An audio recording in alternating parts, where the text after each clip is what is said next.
Japan की एक ऐसी फुली फंडेड स्कॉलरशिप जिसके बारे में अभी तक कोई भी नहीं जानता। ये एक ऐसी फुली फंडेड स्कॉलरशिप है जो कि बैचलर्स, मास्टर्स और पीएचडी तीनों के स्टूडेंट्स के लिए है।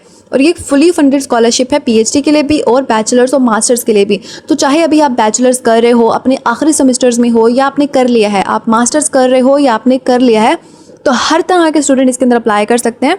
और इसमें अगर आप इस रिसर्च इंटर्नशिप में अप्लाई करेंगे तो आप 4 से 6 मंथ की इंटर्नशिप करेंगे और इंटर्नशिप करने के बाद आप डायरेक्टली पीएचडी प्रोग्राम में इनरोल हो जाएंगे। चाहे अभी आप बैचलर्स में हैं या आप मास्टर्स में हैं, आप डायरेक्ट पीएचडी में फुली फंडेड स्कॉलरशिप यहाँ पे ले सकते हैं। तो अगर मैं आपको इसकी एलिजिबिलिटी के बारे में बताऊँ तो यहाँ पे इस प्रोग्राम की डिस्क्रिप्शन आप देख सकते हैं। इसका नाम है OIST रिसर्च इंटर्नशिप प्रोग्राम। इसके अंदर क्या होता है कि मैं आपको इसकी फंडिंग दिखा देती हूँ कि ये कंप्लीट आपके ट्रैवल एक्सपेंसेस को कवर करता है, आपको एकोमोडेशन प्रोवाइड करता है, आपको एडमिनिस्ट्रेटिव सपोर्ट देता है, आपको इंटर्नशिप का अलाउंस मिलता है पर डे के हिसाब से। इसके अलावा आपको ट्रांसपोर्टेशन की फैसिलिटीज़ भी मिलती हैं। तो यहाँ पे आप इसकी डिस्क्रिप्शन में देख सकते हैं कि एक शॉर्ट टर्म प्लेसमेंट है 4 to 6 मंथ की लेबोरेटरी में। इसमें बहुत सी रिसर्च फील्ड्स अवेलेबल हैं जिसमें फिजिक्स भी है, केमिस्ट्री भी, mathematics, computational science, marine science, neuro science, molecular, cellular, developmental biology, environmental and ecological science as well as quantum science. तो इसमें से किसी के अंदर भी आप अप्लाई कर सकते हैं। अप्लाई करने के लिए आपने इस लिंक पे क्लिक करना है। अप्लाई करने का सारा प्रोसीजर मैं भी आपको बता देती हूँ। तो अभी हम पीएचडी की डिस्क्रिप्शन देखते हैं। तो यहाँ पे पीएचडी जो है वो 5 years की होती है and it's completely fully funded. तो मैं आपको प्रोग्राम के डिस्क्रिप्शन में दिखा देती हूँ कि ये किस तरह से इसका ड्यूरेशन होता है। तो यहाँ पे इसका डिग्री स्ट्रक्चर मेंशन किया हुआ है कि ईयर 1 में आप एक लैब में वर्क करोगे, ईयर 2 में दूसरी लैब में, ईयर 3 to 5 में आप अपनी थीसिस की रिसर्च को कंटिन्यू करोगे और अपना जो है पेपर वगैरह लिखोगे। तो इस तरह से पीएचडी में यहाँ पे फुली फंडेड है। तो आपने इसके अंदर अप्लाई किस तरह से करना है, और याद रहे कि इसके अंदर किसी आइट्स की कोई रिक्वायरमेंट नहीं है। आप आइट्स के बगैर भी अप्लाई कर सकते हैं, दैट इज़ ऑप्शनल। तो यहाँ पे अगर मैं अप्लाई के ऊपर क्लिक करूँ तो अप्लाई के ऊपर क्लिक करने के बाद आपको लॉगिन का ऑप्शन आएगा। जब आप लॉगिन कर लोगे तो आपके पास इस तरह से एप्लीकेशन ओपन हो जाएगी। तो आपने यहाँ स्टार्ट न्यू एप्लीकेशन पे क्लिक करना होगा। तो स्टार्ट न्यू एप्लीकेशन पे जब आप क्लिक करेंगे तो आपके पास यहाँ पे पीएचडी की एप्लीकेशन भी आ जाएगी और रिसर्च इंटर्नशिप की एप्लीकेशन भी आ जाएगी। फॉर एग्जांपल मैं यहाँ ओपन एप्लीकेशन पे क्लिक करती हूँ तो यहाँ पे आप देख सकते हो कि यहाँ पे दोनों तरह की जो है वो अवेलेबल है। पीएचडी के भी अवेलेबल है और स्प्रिंग रिसर्च इंटर्नशिप के भी। तो अभी आप बैचलर्स कर रहे हो या मास्टर्स कर रहे हो या कर चुके हो तो आप इसमें अप्लाई कर सकते हो।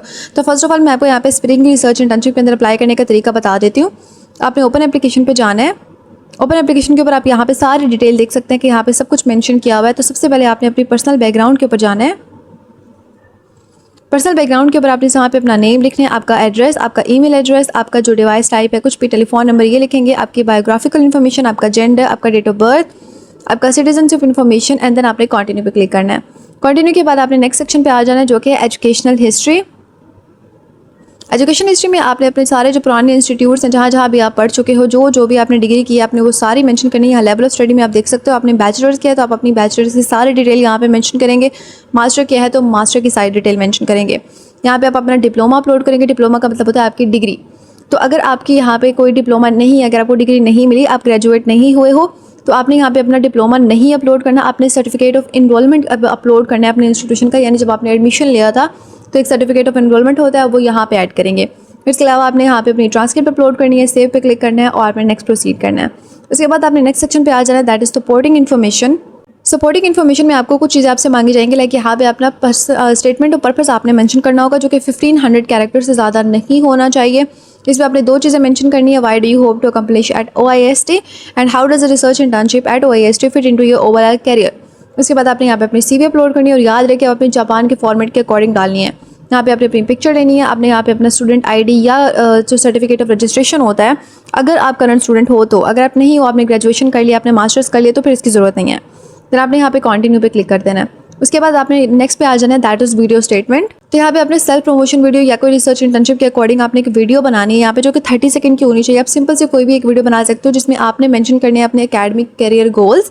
तो वो चीज़ लिखने के बाद आपने यहाँ रेडी के ऊपर मेंशन करना है अपना, आपने देखना है कि माइक्रोफोन आपका सही हो। उसके बाद आपने कंटिन्यू पे क्लिक कर देना है। उसके बाद आएगा non degree studies and career. तो यहाँ पे आपने कोई भी इंटर्नशिप की है, कोई एक्सचेंज प्रोग्राम का पार्ट बने हो, आपने कोई वर्कशॉप अटेंड किया, आपने कोई ट्रेनिंग किया या आपने कोई जॉब किया, तो आपने वो सारा यहाँ पे मेंशन करना है। और जो चीज़ आपने मेंशन करनी है उसका डॉक्यूमेंट आपने यहाँ पे अपलोड करना है। इसके अलावा आपने कोई प्रोजेक्ट किया है लेबोरेटरी में, कोई आपने रिसर्च वर्क किया है, कोई आपने पब्लिश की है बुक या आर्टिकल, वो यहाँ पे आप मेंशन करेंगे। या अदर एविडेंसेस ऑफ एबिलिटी जो कि ऑप्शनल है, यानी आपने कोई न्यूज़पेपर क्लिपिंग है आपकी, कोई रेलिवेंट डॉक्यूमेंट ऐसा, कोई पब्लिश आर्टिकल, कोई अवार्ड, कोई रिकॉर्ड, तो वो आप यहाँ पे मेंशन करेंगे। उसके बाद आपने कंटिन्यू पे क्लिक कर देना है। ये करने के बाद आप नेक्स्ट सेक्शन पे आ जाएंगे, that is area of scientific interest. तो यहाँ पे आपने research field of interest mention करना है। तो यहाँ पे आपको मैं फील्ड्स दिखा देती हूँ। कोर फील्ड्स यहाँ पे देख सकते हैं, बहुत सारी फील्ड्स हैं यहाँ पे, इसमें से आप कोई भी चूज़ कर सकते हैं जो भी आपका सब्जेक्ट है उसके अकॉर्डिंग। और याद रहे कि आपने अपने प्रीवियस सब्जेक्ट के अकॉर्डिंग ही मेंशन करना है, तब आपके सिलेक्शन के चांसेस ज़्यादा होंगे। तो यहाँ पे आप सारा देख सकते हैं, उसके अकॉर्डिंग आपने मेंशन करना है। यहाँ पे मजीद उसकी जो है माइनर फील्ड आपने मेंशन कर देनी है। फॉर एग्जाम्पल यहाँ पे साइबर सिक्योरिटी है, तो आपने यहाँ पे चूज़ कर ली। उसके बाद फैकल्टी ऑफ इंटरेस्ट में आपने फैकल्टीज़ मेंशन करनी है। यहाँ पे आप देखें कि ये सारे जो है ना प्रोफेसर्स के नाम हैं। तो आपने यहाँ पे ज़रूरी नहीं है कि आपने फर्स्ट इनसे कांटेक्ट करना है, लेकिन आपने यहाँ पे सिर्फ उनका नाम मेंशन कर देना है कि इस वाले सब्जेक्ट में ये पर्सन अवेलेबल हैं, आप इनके हाँ रिसर्च करना चाहेंगे, देन ओके। उसके बाद आपने कंप्लीट के ऊपर क्लिक कर देना है।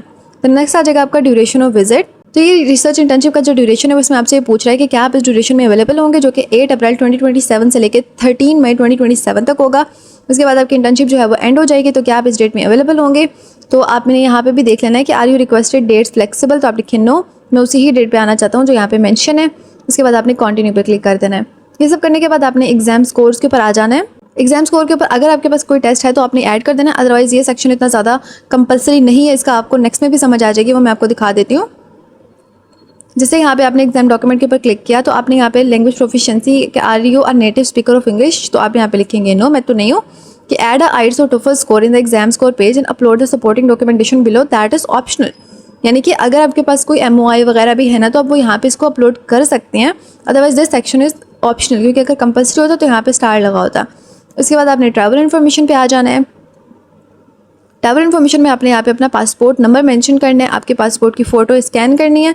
उसके बाद भी hold Japanese visa no, plan departure आपका नियरेस्ट में जो एयरपोर्ट एंड नियरेस्ट एम्बेसी आपने मेंशन करनी है। उसके बाद आपने कंटिन्यू पे क्लिक कर देना है। ये करने के बाद आपने यहाँ पे आना रिलेशनशिप विद OIST, तो आपने यहाँ पे थोड़ी सी चीज़ें मेंशन कर देनी है। यहाँ पे आप ये चीज़ें देख सकते हैं, communication ETC and then you will click on continue. उसके बाद आपने फंडिंग पे चले जाना है। फंडिंग वाले सेक्शन में आपने यहाँ पे देख लेना है कि कंफर्म करना है कि वेदर और not I receive OST I confirm I have sufficient funds. अगर नहीं तो आप नो पे क्लिक करें कि मुझे स्कॉलरशिप ही चाहिए, अगर मुझे नहीं मिलती तो मैं कंटिन्यू नहीं करना चाहता। तो आप यहाँ पे लिखेंगे no I do not have alternative funding, तो आप इसके ऊपर क्लिक करेंगे और कंटिन्यू पे क्लिक कर देंगे। उसके बाद आप आ जाएंगे रिकमेंडेशंस के ऊपर।